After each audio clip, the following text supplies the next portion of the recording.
முன்னொரு காலத்துல ராகவபுரம்னு ஒரு ஊர்ல பத்ரையான்னு ஒருத்தர் இருந்தாரு. அவரு ஒரு பெரிய கஞ்சன். அவருக்கு 100 ஏக்கர் நிலம் இருந்தாலும் ஒரு பைசா கூட செலவு பண்ண மாட்டாரு. அவரோட மனைவி பேரு சரஸ்வதி. ஒரு நாள் பத்ரையா சரஸ்வ கிட்ட இப்படி சொல்றாரு. இங்க பாரு சரஸ்வதி, நான் நிலத்துக்கு போயிட்டு வர்றேன். சரிங்க, இன்னைக்கு மதிய சாப்பாட்டுக்கு என்ன சமைக்கட்டும்? நீ இன்னைக்கு சமைக்க வேண்டிய அவசியமே இல்லை. ஏன், இன்னைக்கு ஏதாச்சும் விரதமா? விரதம் இல்ல, இன்னைக்கு பக்கத்து ஊர்ல நம்ம சொந்தக்காரங்க வீட்டு கல்யாணம். எனக்கு தெரியாம பக்கத்து ஊர்ல நமக்கு யாருங்க சொந்தக்காரங்க இருக்காங்க? நீ எல்லாத்தையும் இப்படித்தான் மறந்துடுவ. 3 மாசத்துக்கு முன்னாடி டவுனுக்கு போயிட்டு வரும்போது வழியில ஒருத்தரை பார்த்தோமே, ஞாபகம் இருக்கா? தன் பொண்ணு கல்யாணத்துக்காக நகை வாங்க டவுனுக்கு போறேன்னு சொன்னாரே, அவரா? ஆமா, அவரேதான். அவர் பொண்ணு கல்யாணம் என்னைக்கோ இல்ல, இன்னைக்குதான்.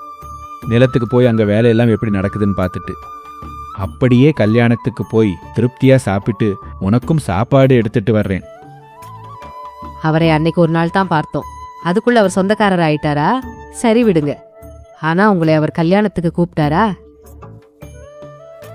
கல்யாண வேலையில மறந்திருப்பாரு. நான் போய் அவருக்கு ஞாபகப்படுத்துறேன். அப்படி கூப்பிடாம கல்யாணத்துக்கு போறது நல்லது இல்லைங்க. இந்த ஊர்ல எல்லாரும் உங்களை ஒரு கஞ்சன், ஒரு பைசா கூட செலவு பண்ண மாட்டீங்கன்னு கிண்டல் பண்றாங்க. இப்ப அந்த கல்யாணத்துக்கு போனீங்கன்னா அந்த ஊர்க்காரங்களும் உங்களை கேலி பண்ணுவாங்க. அப்படியெல்லாம் ஒன்றும் இல்லை, நான் போயிட்டு வர்றேன் அப்படின்னு பத்ரையா சரஸ்வதி கிட்ட சொல்லிட்டு நிலத்துக்கு கிளம்பி போறாரு. என்னடா வீரையா, இன்னைக்கு வேலைக்கு நீ மட்டும்தான் வந்திருக்க, மத்தவங்க எல்லாம் எங்க? அவங்க இனிமே உங்ககிட்ட வேலைக்கு வரமாட்டாங்க ஐயா. என்ன ஆச்சு? ஏன் வரமாட்டாங்க? நீங்க டைமுக்கு காசு தரதில்ல, அதுவும் இல்லாம மற்றவங்க தரதை விட ரொம்ப கம்மியா தரீங்க. அதான் உங்ககிட்ட வேலைக்கு யாரும் வர மாட்டேங்கிறாங்க.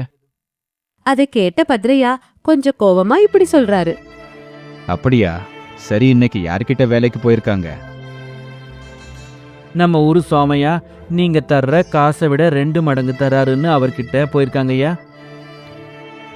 அப்போ நீ மட்டும் ஏன் போகல? நீங்க எனக்கு இன்னும் போன வாரத்து கூலி காசு தரலையா, அதை கொடுத்தா வாங்கிட்டு போலாம்னு உங்களுக்காக தான் வெயிட் பண்ணிட்டு இருக்கேன். அதை கேட்ட பத்ரையாவுக்கு இன்னும் கோபம் வந்து வீரையா காசை வீரையா கிட்டயே கொடுத்துட்டு கோபமா வீட்டுக்கு வந்துடுறாரு. கோபமா இருந்த புருஷனை பார்த்த சரஸ்வதி இப்படி கேக்குறா. என்னங்க அதுக்குள்ள வந்துட்டீங்க? கல்யாணம் போகலையா? கல்யாணமும் இல்ல, ஒன்னும் இல்ல. என்னங்க ஆச்சு? யாராவது திட்டினாங்களா? வயலுக்கு போனா அங்க அந்த வீரையன் மட்டும்தான் இருந்தான். மற்றவங்க எங்கடான்னு கேட்டா, சோமையா நம்மளை விட டபுளா காசு தர்றான்னு நம்ம வேலையை விட்டுட்டு அவன் கிட்ட போயிட்டாங்களாம். ஓ, அவ்வளவுதானா?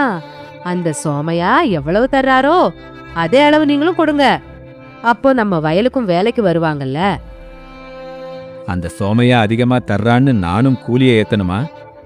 இதுக்கு ஏதாவது ஒரு நிரந்தர தீர்வு யோசிக்கணும் அப்படின்னு பத்ரையா சொல்றாரு. கொஞ்ச நாள் போகுது. ஒரு நாள் பத்ரையா ஒரு பெரிய மூட்டையோட வீட்டுக்கு வர்றாரு.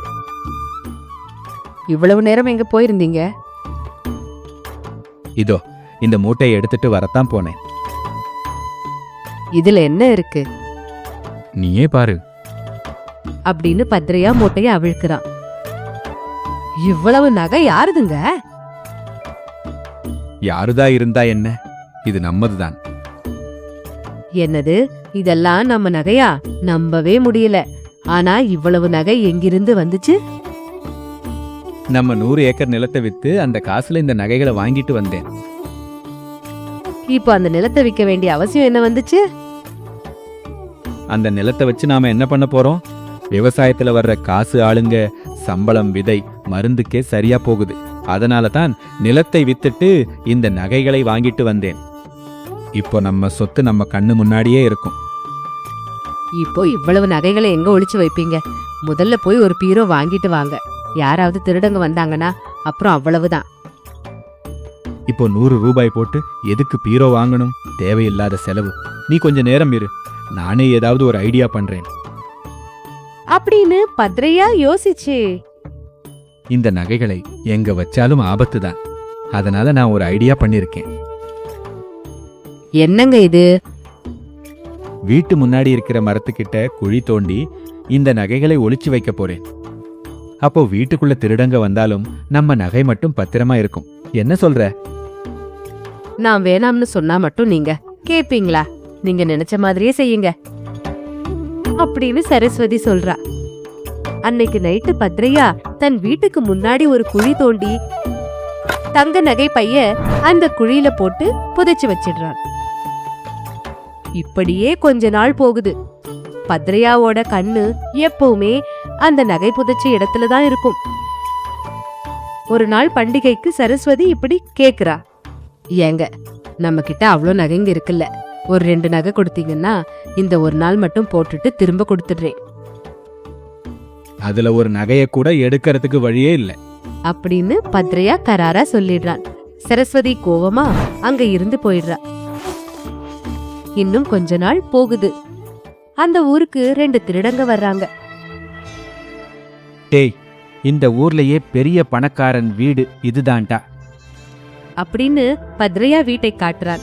அப்போ அவன் கூட இருந்த இன்னொரு திருடன் இப்படி சொல்றான், அவன் ஒரு பெரிய கஞ்சன்டா.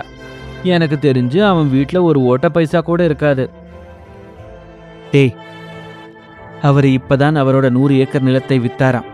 அந்த பணத்தை கண்டிப்பா வீட்ல தான் ஒளிச்சு வச்சிருப்பார். போய் பார்க்கலாம் வா அப்படின்னு அந்த 2 திருடங்களும் பத்ரையா வீட்டுக்குள்ள புகுந்து வீடு முழுக்க தேடுறாங்க. ஆனா அவங்களுக்கு ஒரு பைசா கூட கிடைக்கல. அதுக்கப்புறம் வீட்டுக்கு வெளியே வந்து பேசிக்கிறாங்க. நான் தான் முன்னாடியே சொன்னேன்ல, அவன் வீட்ல ஒன்றும் இருக்காதுன்னு. தேவையில்லாம உள்ள போய் நேரத்தை வேஸ்ட் பண்ணிட்டோம். நம்ம சரியா தேடலையோ என்னோடா அப்படின்னு 2 பேரும் பேசிக்கிட்டு அங்கிருந்து கிளம்பிடுறாங்க.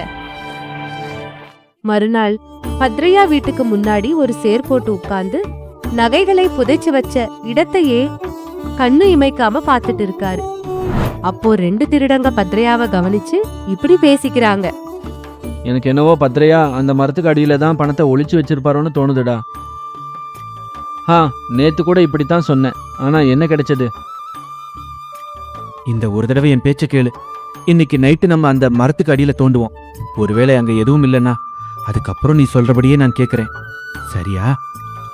அப்படின்னு ஒரு திருடன் சொல்ல இன்னொரு திருடனும் அதுக்கு சம்மதிக்கிறான். அன்னைக்கு நைட்டு அந்த 2 திருடங்களும் பத்ரையா வீட்டுக்கு முன்னாடி தோன்றாங்க. அவங்களுக்கு ஒரு பெரிய மூட்டை கிடைக்குது. அதை பார்த்து 2 பேரும் ரொம்ப சந்தோஷப்படுறாங்க. நான் சொன்னேன்ல, அந்த ஆளு இங்கதான் பணத்தை ஒளிச்சு வச்சிருப்பாருன்னு.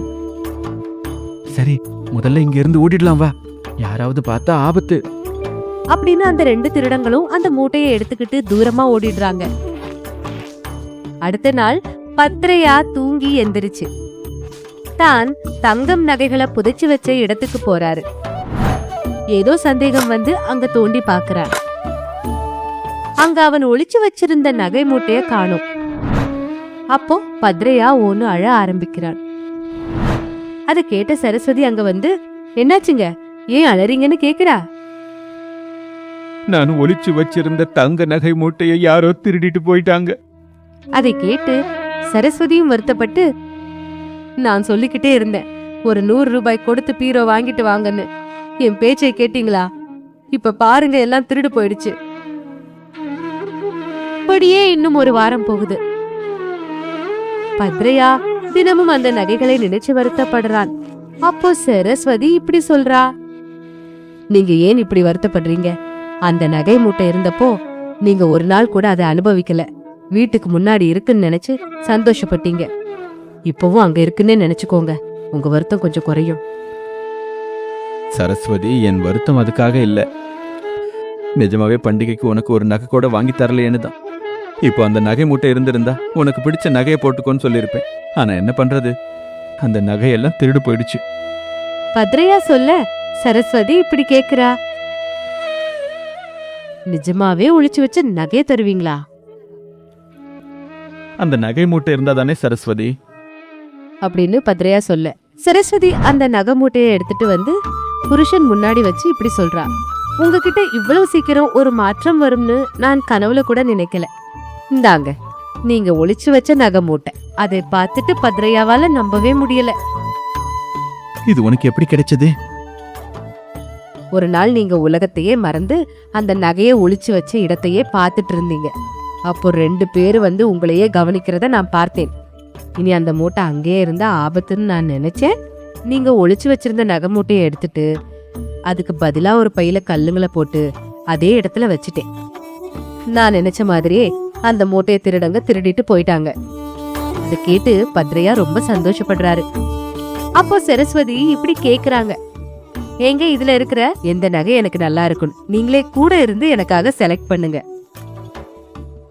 நகையாவது ஒன்னாவது. நான் இப்பவே ஒரு பீரோ எடுத்துட்டு வந்து இந்த நகையெல்லாம் பத்திரமா வைக்கிறேன். நீ இதுல இருக்கிற ஒரு நகையை கூட தொடக்கூடாது. மூட்டை ஜாக்கிரதை. என்னங்க இது, முன்னாடி நீங்களே சொன்னீங்கல்ல எனக்கு பிடிச்ச நகை தருவேன்னு. ஏதோ கஷ்டத்துல இருக்கும்போது சொன்னது. அப்படின்னு சொல்லிட்டு பீரோ எடுத்துட்டு வர்றதுக்காக பத்ரையா போறாரு. அப்போ சரஸ்வதி தனக்குள்ளேயே இப்படி நினைச்சுக்கிறா, யாரை வேணும்னாலும் மாத்திடலாம், ஆனா இந்த பிசினாரிகளை மாத்துறது ரொம்ப கஷ்டம் அப்படின்னு புருஷனை பத்தி நினைச்சிட்டு இருக்கா. இன்னொரு பக்கம் தங்க நகைன்னு நினைச்சு அந்த மூட்டைய தூக்கிட்டு போன திருடங்க யார்கிட்டயும் சிக்காம 10 நாளா ஓடிட்டு இனிமே நடக்க தெம்பு இல்லாம ஒரு குகையில போய் நிக்கறாங்க. டேய், ஊரெல்லாம் தாண்டி பெரிய காட்டுக்குள்ள வந்துட்டோம். இனியாவது அந்த மூட்டையை அவிழ்த்து சரி பாதியா பிரிச்சுக்கலாம். அப்படின்னு நினைச்சு அந்த மூட்டையை அவிழ்த்து கீழே கொட்டுனா அதுல வெறும் கல்லுங்க தான் இருக்கு. அத பார்த்து 2 பேரும் கதறி அழுறாங்க. இதுதான் இன்னைக்கு கதை. இன்னொரு கதையில திரும்ப பார்க்கலாம்.